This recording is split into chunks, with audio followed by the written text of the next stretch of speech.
Love can hurt. Loving can hurt sometimes, but it's the only thing that I know.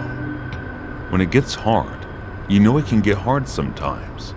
It's the only thing that makes us feel alive.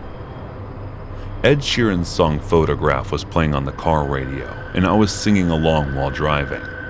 I was going to East Amsterdam to meet my girlfriend, and I was very excited about it because I was going to ask her to marry me this time. As I was driving, I saw the 7-Eleven store and decided to stop for some refreshments. I checked the time, and it was 1:37 p.m. I paused the song and got out of my car. After closing the car door and locking it, I started walking to the store. I noticed that there was no one around the store. Well, obviously, who would be out here at this time, right? I walked into the store and saw that only the counter boy and the store clerk were there, and I was the only customer. I went ahead to have a look around the store because I was kind of hungry too. As I was looking around, I saw the snacks section and I went there. I picked up a pack of the Bugles crispy corn snacks, Terra vegetable chips, sweet potato with sea salt, and a Monster drink. After that, I walked toward the counter to pay for these things. I told the counter boy that I would be paying with cards and started to proceed with the payment process. The boy put the things in a carry bag and stretched his arm to hand them to me. That was when 3 men holding guns rushed inside. They pointed the gun toward the counter boy, but he immediately squat down and tried to hide. "Do you work here? Do you know where the cash register is?" one of them asked me. I stared at them for a while without saying anything when another one came closer to me, put his hand around my shoulder and said, "Are you deaf? Can't you hear what my mate is asking you?" he said while gritting his teeth. "Hebrew, quit messing around. We don't have time for this. Find the cash register and fill this bag." A man who had the most masculine physique among all of them said, and threw a bag over to this guy. He checked, but the cash register did not have any money, so looked over at the store clerk and asked, "Hey old man, where do you hide the money? I know that the chicken hiding underneath the counter may not know, but you do. Fill this bag with the money right now, or you are going to die."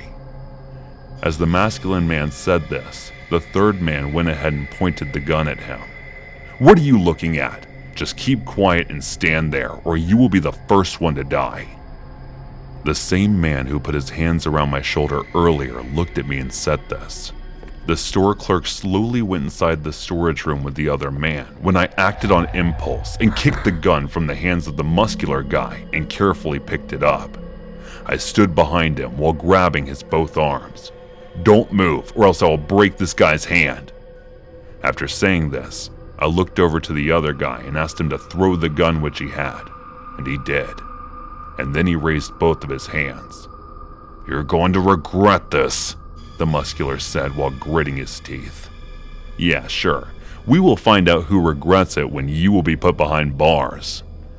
I was constantly looking over to the storage room while saying this, because the third guy was there along with the clerk, and I had to act before they came out. "Come close, you two, without making a sound. And you, counter boy, quit hiding there and bring a rope to tie these two." As I said this, the boy hiding under the counter slowly pulled his head out and went to bring a rope. It looked like the old man and the third guy were talking and were about to come out. That was when the boy came and started to tie the 2 men together. "Don't try to act over smart with me, old man. I know you're just trying to stall me here. Where's the damn money?" We heard the third man's voice, who was shouting at the store clerk. I checked the rope on the other 2, and it looked fine. And as I started to walk toward the storage room, I heard a gunshot that came from there, and immediately rushed. When I reached there, the man had already shot 2 more times at the store clerk's chest, and he turned toward me and shot another fire aiming at my leg. I felt a sudden pain, but I did not let it stop me, and punched the guy in the face, which made him stumble. That was when I snatched the gun away from him and punched him continuously. I heard the police siren coming, and some officers rushed inside. I guess the old man may have called 911 when those men had their focus on me and the cash register at the start. One of the officers checked his pulse, but he had already died. What a brave soul he was who tried to fight till the very end. They grabbed those 3 men, put cuffs on their hands, and took them to their car. I was bleeding, and my vision started to get blurry, and I fell.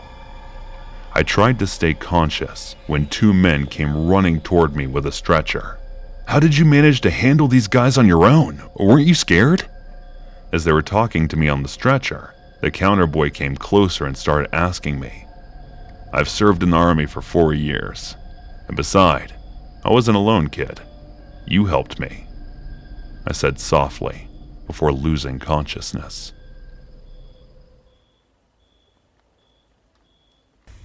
Hey guys, thanks so much for all the support. If you haven't subscribed to the channel yet, please feel free to do so.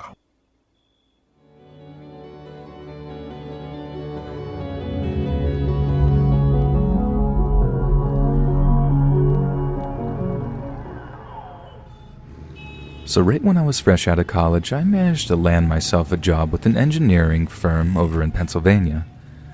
It kind of sucked having to move away from Rochester, New York, where all my friends and family were, but the salary this firm was offering was so sweet that I just couldn't turn it down. So I went online and got looking for apartments just outside of Philly, eventually finding an advert for a guy who was looking for a roommate for a super swanky apartment. I mean, this place was really nice, and I could get why the guy would be looking for a roommate to split the rent with, especially since he seemed to be a younger dude who was probably in a similar position as I was.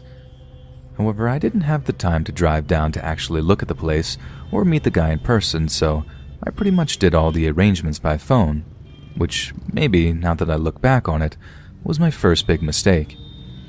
So I move in with this guy, Daryl, who was super chill and pretty much spent all day playing 2K since he worked nights. I figured that he must have had a pretty high-paying job, and since he had this huge flat-screen TV, lots of expensive clothes, a nice car, the works, really. We didn't talk all that much, since we were on such different schedules, but eventually, when I asked him exactly what it is that he did for a living, he gave some super vague answer about having some kind of accountancy job. And no matter how much I pressed him for details, he always gave some wishy-washy answer until he got tired of the questions and changed the subject. Like a lot of you reading this, I started to suspect that Daryl wasn't quite telling the truth about what he did for a living. Like not once did I see him wearing anything like a shirt and tie. All his clothes were super upmarket, sure, but they were all super casual. He also had a lot of visitors in the evenings before we left for work.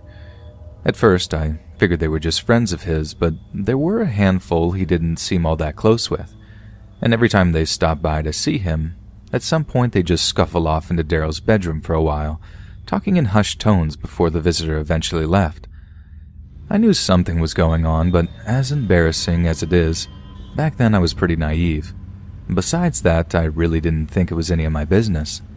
The last thing I wanted to do was upset my new roommate and screw away such a sweet living arrangement. So, this one Saturday, I'm in the local 7-Eleven just like a block away from the apartment when this dude comes up to me as I'm looking at coffee and asks me if I'm the guy who lives with Daryl. Obviously, I'm all like, "Yeah, good to see you, dude." I didn't recognize the guy, but I figured that he'd visited the apartment one time and I just couldn't quite remember his face. He's being all friendly and whatnot, making small talk about this and that before he asked if I know whether or not Daryl was at home right then. I told him I didn't know, but that since it was like mid-afternoon that he probably was since he worked nights, whatever that entailed. And the guy's all like, "Okay, cool, I might stop by and say hi."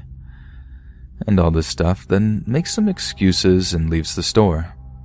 I pick up a few things and head back to the apartment, half expecting to see the guy from the 7-Eleven when I walk through the door. Only he's not there, and when I tell Daryl about how I saw one of his buddies in the store, he has no idea who I'm talking about. Even when I describe the guy in quite vivid detail, he has absolutely zero clue who I'm referring to. He starts reeling off names, asking if it was Deshaun or Robbie or Angelo, and it's then that I sort of realize that the guy haven't given me a name at all. Which is weird, right? I mean, I thought it was. You think the dude would have been like, "Tell him such and such said hi," or at least something like that. I didn't really think anything of it at the time, but Daryl seemed just a little too freaked out by the encounter for my liking.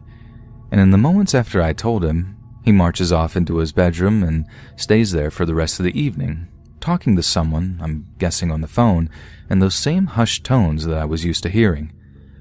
A few days after this, I'm walking back up towards the 7-Eleven to grab some milk for coffee when I see the same dude that hadn't given his name parked up at the side of the road. He calls out to me, greeting me and making chit-chat in that same warm way he had before again asking if Daryl was home. This time I straight up lie to him, telling him that, yeah, Daryl was home, only this time he was with a bunch of his friends playing 2K. He wasn't. He was actually out visiting family across the city, but there was something about this guy that I really didn't like. I quickly make an excuse telling him I had to go, and it was only then that this guy's demeanor started to change. He wasn't all smiles and laughs anymore. He just eyeballed me as I walked away, and he was still there when I walked back, just watching me as I walked towards our apartment. I should have seen it coming, and I feel like such an idiot for not knowing what I was headed for. But I guess in hindsight, it's always 2020. Because a couple of nights later, I was just about to catch some sleep when Daryl finally comes home from work. He seems a little shaken and asks me if anyone had called by the apartment that evening. I tell him no, it's been pretty quiet, but the answer doesn't satisfy him.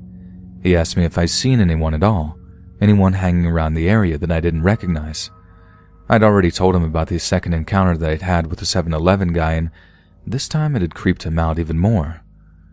He asked if I'd seen that same guy at any point that evening, and I told him no, that I hadn't seen him since that weekday evening. I turned the whole thing around and asked him why he was so nervous about this, if anything had happened at work that evening, but he was his usual cagey self. He just retreated to his bedroom where he apparently went straight to sleep, which is exactly what I did too. Next thing I know, I'm waking up to this loud banging on the front door to our apartment. I had pretty much knew exactly what the deal was. Daryl had gone out to make a call, as he sometimes did at this time of night, and had left his keys in the apartment. This had happened a handful of times before, and I was honestly getting really sick of being woken up by it. I had suggested he actually put his car keys and apartment keys on the same key ring, but nope, apparently that meant if he lost one set, he lost both, which maybe was quite a smart idea in the long run, but that's beside the point. So I'm all bleary-eyed, shuffling toward the front door in my underwear and a t-shirt when he starts banging again. I'm like, all right, I'm coming. Stop with the banging, Jesus. Before I undo the deadbolts and open the door, I start saying something like, you really should just attach those freaking keys, when I see it's not Daryl at all. In fact, I have no idea who the guy at the door is, because he's wearing a freaking ski mask, and I have absolutely not the time or will to ask him, nor the other two idiots that he's with, because as soon as I open the door, he points a gun in my face, and then frog marches me back inside the apartment before locking the door behind them. The ski mask guy makes me kneel on the floor in the TV room and whispers to me that if I shout or anything, he's going to blow my brains out. I was absolutely terrified. I mean, more scared than I've ever been in my entire life. I had these uncontrollable shakes, like I had trouble just holding my head up. It was more comfortable for me to just rest my chin against my chest and pray that it'd all be over soon. This had a dual purpose too, because the last thing I saw before I did so and shut my eyes tight was one of the guys placing an empty plastic bottle of the muzzle on his pistol. Naive over something I was, yes, but I knew enough to know that this was some kind of ad hoc way to silence a shot. I didn't want to see what happened next, and I'm glad I didn't, because they burst into Daryl's room, and I heard the pop of that pistol as they shot him. I thought he was dead for a few minutes, like I was convinced that they just straight up executed him right there in his bed. And that was until they dragged him out of the bedroom, bleeding and cursing, and threw him down on the TV room floor a few meters away from me. The one guy kept his gun to the back of my head while they pretty much tortured Daryl right there in the TV room. One guy stamped on the bullet wound that he had, leaning on it with his sneaker, while the other forced his face into a couch cushion to muffle the screams. I mean, it was all obviously horrible what they were doing, and that was disturbing enough. But what really got me was how they seemed to enjoy the whole thing, how they seemed to take an immense amount of personal pleasure in causing us both as much pain and distress as was physically possible. It was like hearing Darrow's cries of pain was the funniest joke they'd ever heard, how the sight of his blood was the most fascinating, satisfying thing they'd ever seen. And it was then that it all came out.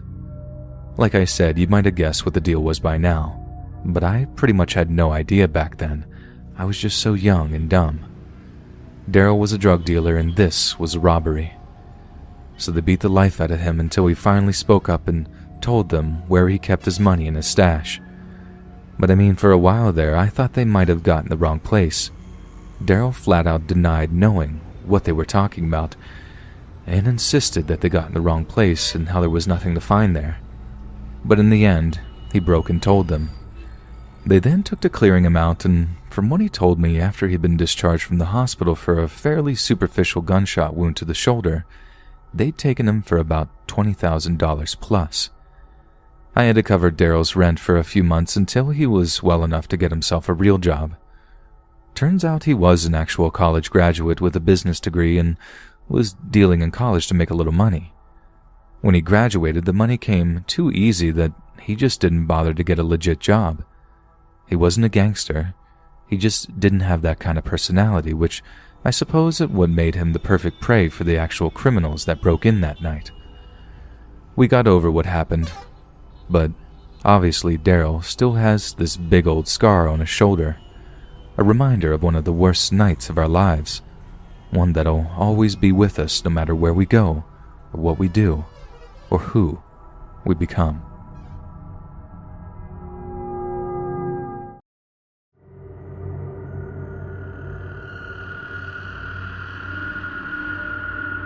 On the night of March 15th, 1989, Tracy Lynn Kirkpatrick was working at Alien Ladies Sportswear in Frederick, Maryland. Tracy was an introverted young woman, often opting to communicate her thoughts and feelings through handwritten poetry that actually verbally conversation. She was also something of a bookworm and excelled in her academic life.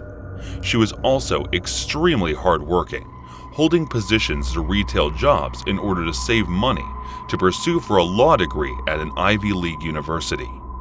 One of these jobs was at the previously mentioned sportswear store, where on the night in question, she was working the closing night shift at around 6 p.m. On March the 15th, Tracy's mother arrived at the store to bring her daughter some dinner. She was a supportive, loving parent who often brought Tracy a plate of home-cooked food, which Tracy would then share with her colleagues on duty. She later said that nothing appeared amiss at the store, and that her daughter seemed to be in a perfectly jovial mood. 2 hours later, Tracy's manager finished her shift and departed the store, as it was routine that lower employees would cash up and lock down the store at the usual closing time at 9 p.m. No sales were recorded after that point, so if there had indeed been any visitors, they certainly hadn't bought anything from any of the clerks. After closing, one of the unit's security guards, I happened to notice that some of the store's lights were on long after they should have been turned off. So at around 10:30 p.m., he entered the store to investigate the situation.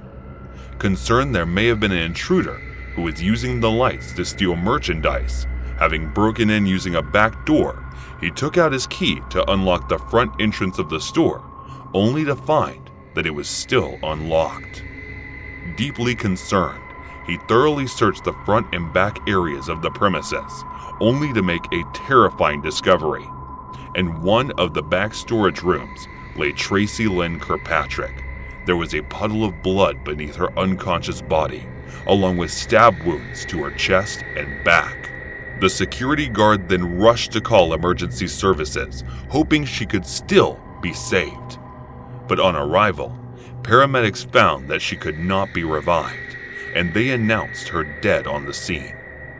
Police then arrived to cordon off the area so that a forensic examination could be undertaken.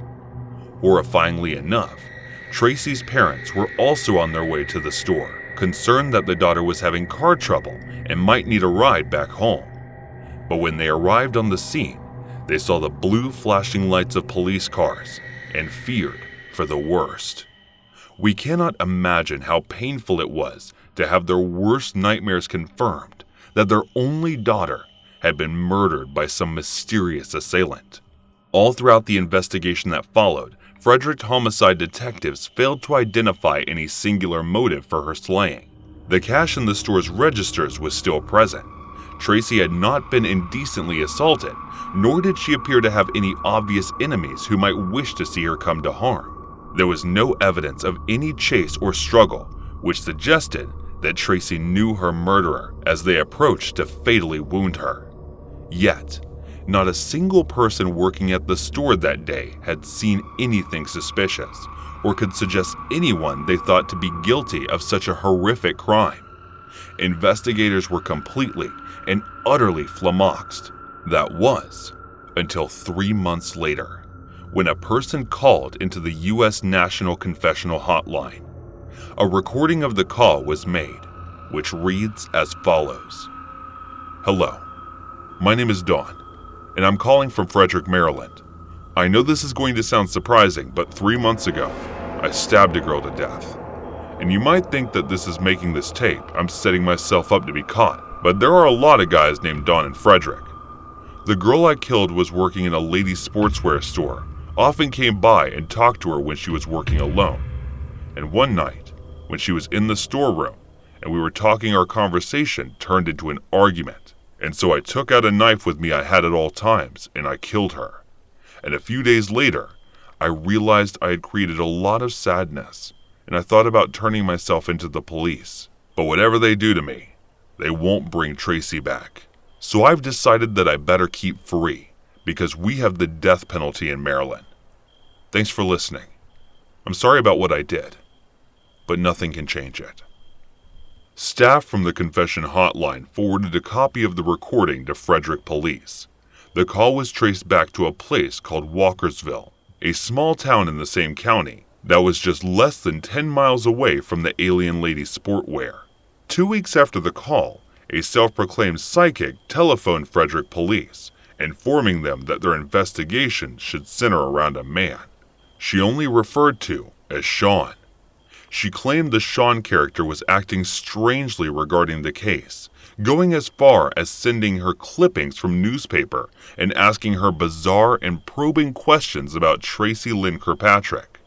Apparently, willing to follow up any lead they had, no matter how ridiculous sounding, Frederick police then descended into Walkersville, where they played the audio recording of the confession to various members of the public in hopes that they might be able to identify the voice on the tape. As it turned out, several people recognized the voice on the tape is neither a Sean nor a Dawn, saying it belonged to someone whose identity was never made public by investigators. This man never arrested or formally charged with Tracy Lynn Kirkpatrick is murder, and despite thorough searches of his property and his complete lack of alibi, he was subsequently rolled out as a suspect. Essentially, the identity of Tracy Lynn Kirkpatrick killer is a complete mystery. But there is one interesting detail that seems to have been completely overlooked by law enforcement. You see, there was a man named Don present at the sportswear store that night. The same security guard that apparently stumbled across Tracy's body is named Don Barnes Jr., and his father is none other than Don Barnes Sr., who was actually the sheriff of Frederick County at the time of Kirkpatrick murder. Despite him being one of the only people present at the time she was murdered, Don Barnes Jr. has never been considered a suspect. Now, this could easily be because whoever committed the murder was well aware of Don's presence in the area on the night of the murder and sought to implicate him. But even if this was the case, surely Don would have faced some form of casual questioning, given that no one else was present when Tracy Lynn Kirkpatrick's body was found. Apparently, he didn't, and many have alleged that this is because Don Barnes Jr. was actually a prime suspect, whose involvement was completely covered up at the hands of the sheriff father. However, the allegations of nepotism are exactly that, purely allegations. And since no one single person has been charged or implicated in the crime in any serious way, the case remains and may forever remain unsolved.